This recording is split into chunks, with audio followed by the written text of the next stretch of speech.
Hello everybody, my name is Saddest, and welcome you all back to my next top 10 list here on YouTube. This time, we're going to be diving into a little bit of a sad subject, depending on how you look at it, and I'm going to be giving you guys my top 10 saddest anime deaths. Now, as anime fans, one thing a lot of us have come to realize and come to know as anime fans, manga fans, watching years of this stuff, reading years of this stuff, is to anticipate a death or two here and there. And some of them are quite sad, some obviously sadder than others.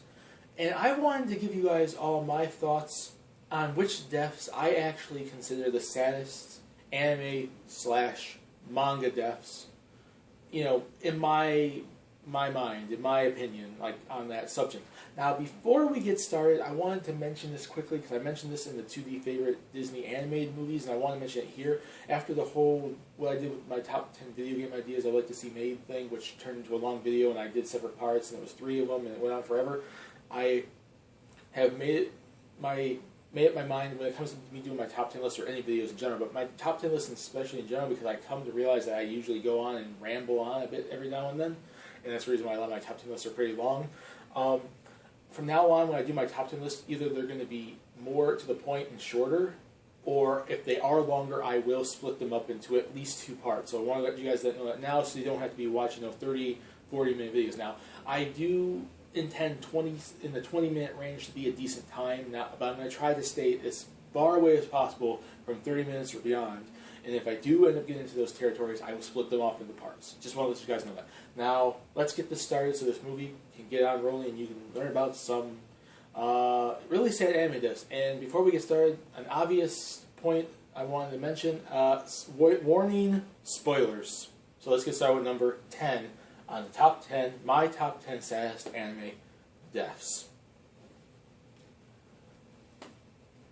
Number 10 goes to Leone from Akame ga Kill. Now, whether you like this series or not, and there are people that don't like it, and there are people that do like it, I personally semi-enjoyed it, and it kept me interested while I was watching it on Toonami. And the one of the deaths that struck me as the most sad was Leone's death. And throughout the entire series, she was presented as this badass character, this character that could use her powers to turn into like some cat-type lady, and she just wants to fight and, you know, kill and like, go against the evil reign of the government and the king and all that stuff. And basically is one of the top main characters in the story. And it's like she becomes such a likable character because she can be both a badass and you see her as an awesome character, but she can be semi-emotional when she's with like Tatsumi or Akame or something like that. You see her as a semi-big sister, mother figure type character to them. And she is like not the leader of the group, but she's a major leading force of, you know, the group. And you start to like her. And as the series rolls on, you see a lot of the main characters die left and right, and you're like, okay, Leone is not dying yet. Please tell me, especially because you start to get to really like all the main characters, but Leone is one of the characters I grew attached to because she was so awesome. You know, as the series goes on, you thought she was almost dead when she lost her arm. And I thought, oh no, she's going to die. At the end, she goes up against the main villain guy, the main evil king dude, and she starts bashing his skull in. But before that, he basically shoots her with a couple gun rounds and wounds her enough that she eventually dies from injuries later on. Like, it's kind of sad because I'm like, okay, she's still alive there. She beat his face in. She's still alive. And she lived long enough to basically say her goodbyes to Akame and then go see her friends in the pub. From a distance, she didn't even go and talk to him, and she dies in an alleyway. And I'm like, are you serious? And it was just like, you start to like her so much. She's one of my favorite characters from the show, and you just go and see her die. Jeez. And that's my number 10. My number 9 is going to go to Shinichi's mother from Parasite the Maxim. Parasite the Maxim. This death was extremely sad in one point, like 2 points especially. One, like how connected Shinichi was with his mother. You basically see as a child like how protected protective of her son she was. She literally pushes him out of the way when a boiling pot of hot water comes down and burns herself just to protect her son. And you see how close the connections she has with her son, with Shinichi. In the beginning of the series, they show flashbacks and they show how connected they are. And two, her death comes out of freaking nowhere. This is her death freaking right here. Parasite comes behind her, kills her, and in front of the husband, in front of Shinichi's dad, it pretty much tortures him. You know, it scars him, and then when Shinichi's at home and this parasite that pretty much took over his mother's body, you know, comes in and tries to attempt to kill him, it literally breaks him, and he pretty much dies. You know, he does get brought back. I'm not going to, that's a spoiler, but I'm not spoiling how he was brought back.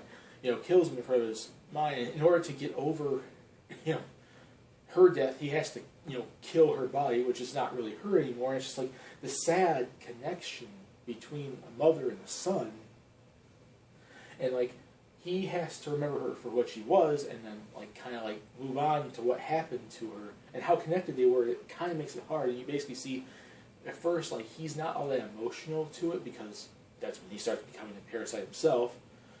But then as it goes on, he starts becoming more human again, and you start seeing him, you know, kind of break down, become emotional over his mother's death and all the stuff that's been going on, and it's just. It was pretty freaking sad to see that. Like, it was one of the standout moments in Parasite, one of the most emotional moments in Parasite, to see the stare down at the house when Shinichi realizes his mom is now a parasite. Or her body is, I should say, and she's technically dead. That's my number 9. Here's my number 8. Nia from Gurren Lagann. This death was actually quite sad. Because, you know, during the series, you see the main character, you know, Nia kind of becomes one of the major characters in, you know, the Gurren Lagann team. She helps them out and so on and so forth. And falls in love with the main character, too. And stuff like that. And it's like, okay, you see them, like, as they're getting older, they start off as childhood friends. And then, when it does the time jump, you see them, like, you know, they're starting to fall in love, they're going to get married, and so on and so forth. But because of who Nia is, she's not human. She's part of, like, you know, the spiral race. She's, like, after defeating the main villain and all this stuff going down, all of it starts to disappear. She then, thus, has a limited time to live. And where does she die at? She dies on their wedding day. She lives long enough to give her vows, kiss him, and get married, and then just dies. Right there, she just evaporates into nothingness. And he knew it.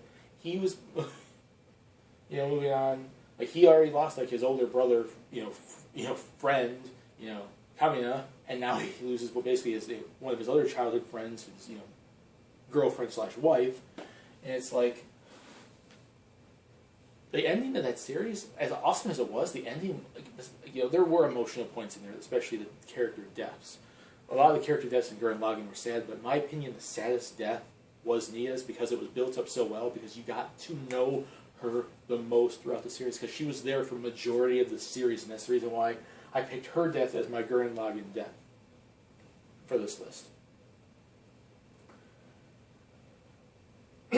That's my number 8. Let's go on to my number 7. Shield from Akame ga Kill. Now, here's where I'm slightly bending the rules, because with this list, I want to go one per, you know, series, like one entry per series. But I'm slightly bending the rules and cheating here a bit, because I want to include Shield from Akame ga Kill too, because just like Leone, she was like a mother figure to Tatsumi as well. She was, you know, and we didn't get to know her as much because she died earlier in the series. Like, you see her tragic backstory where she helped protect her friend from, like, a murdering guy, and then she was kind of outcasted or so, and like, her friend was, like, you know, scared of her, and then she joins, you know, the main hero's team, and then they start to fight against the like the evil, or, you know, evil, like, kingdom and like the royalty and government or whatever, and like you start seeing her background, and then she just goes into battle and gets chomped in half by a dog, eaten and killed. And it's like they built her up so, like, you know, she wasn't really all that built up at the first beginning of the series, but then we started seeing her built up a little bit more, especially with her connection to Tatsumi, and he lost his friends, and she was there as like a mother figure, older sister, and trying to, you know, like, okay, come here, you know, like, I'll, you know, take care of you, you know, you can speak to me, you can give me like your emotions and stuff. You can let it all out. Like, you know, I will listen, or, you know, stuff like that kind of thing in a general speaking sense. And he becomes close to her, and then she dies like the next episode. And her death was like, I forgot the character's name, and I know who you know, the dog lady that has the evil, insane soldier lady. I can't remember her name now. At that point, I wanted her to be so badly killed. She so pissed me off. And I'm like, holy crap! She became like, she starts off semi-nice, and oh, she's with she's evil, and then there you go. She kills her, and that's what makes me want to see her death so bad. And when they finally kill her, I'm like, awesome. But Shield's death is a little bit sadder than Leone's. Leone we get to know more, but Leone is a badass. Leone was awesome, and she went out like fighting the enemy, which Shield did too. But Shield had more of a tragic backstory, and we didn't get to know her as much, and she just kind of gets taken away from us way too soon. And that's what I consider her to be the sadder of the two deaths. That's my number 7. Here's my number 6. Pip I'm going to mispronounce his last name. Bernadette from Hellsing Ultimate. He was such an awesome, like, you know, character. He was kind of like, you know, suave to Cirrus Victoria. He was like that, you know, cool guy. He just wanted to act cool in front of her, like impress her and stuff like that. He had his own little army of soldiers, and he helped Alucard, the Hellsing organization, Cirrus Victoria, go against the evil Nazi group, the Major, and all that stuff. And he dies in the line of battle. And it's like, you're starting to see this close connection. If you haven't realized this, a lot of these deaths are characters that I noticed and are in the show, or the manga, for that matter, too. If the anime is not totally different than the manga, which Akame Killed is. Are close to the characters. You see this close connection. They build up these close connections, and then they tear it totally apart because one of them gets killed, or one of them dies. It's like... And they became so close, and he was bloodied up and dead, and died in her arms, and she basically bites him because she's a vampire, and like, sucks his soul into her body. So he's dead in the sense where he's dead in the real world, but his spirit kind of lives on in her, and it's like this close connection to her. Like, he just wanted to impress her. He kind of loved her. I'm going to say that more so because he was just like, you know, hitting on her and stuff like that. But she kind of seemed like she was starting to get closer and connected to him too.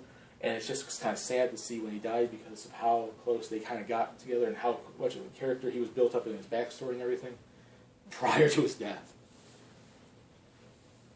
And that's it for my number 6. Let's get on to my top 5. With number 5,